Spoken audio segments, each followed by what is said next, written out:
-Degree તાપમાનમાં 4 દિવસ મિત્રની લાશ સામે બેસી રહેવું, એ દ્રશ્યની કલ્પના તો કરો. વફાદારી અને વેદના, પ્રેમ અને પીડાની આ કહાની તમને રડાવી મૂકશે. હિમાચલ પ્રદેશના ભરમોરથી એક એવી ઘટના સામે આવી છે જેણે સૌના દિલ જીતી લીધા છે. 13 વર્ષનો પિયુષ કુમાર જ્યારે ભારે બરફવર્ષામાં ફસાઈને મોતને ભેટ્યો ત્યારે તેનો પાલતુ શ્વાન તેને એકલો છોડીને ભાગ્યો નહીં. 4 દિવસ સુધી હાડ થીજવતી ઠંડી અને ખાધા પીધા વગર આ વફાદાર મિત્ર પોતાના માલિકના મૃતદેહ પાસે ચોકી કરતો બેસી રહ્યો.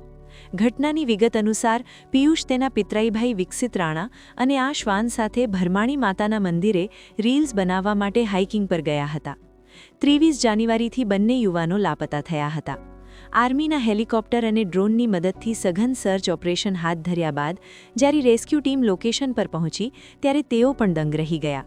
પિયુષનો શ્વાન અત્યંત થાકી ગયો હતો, છતાં તે અંતિમ શ્વાસ સુધી પોતાના માલિકની રક્ષા કરી રહ્યો હતો. કમનસીબે બંને કિશોરો બરફના તોફાનમાં જીવ બચાવી ન શક્યા, પણ આ અબોલ જીવની વફાદારીએ લોકોને મોટો પાઠ ભણાવ્યો છે. આજકાલ માણસો પણ માણસાઈ ભૂલી જાય છે, પણ શ્વાન પ્રેમ અને વફાદારી ભૂલતા નથી.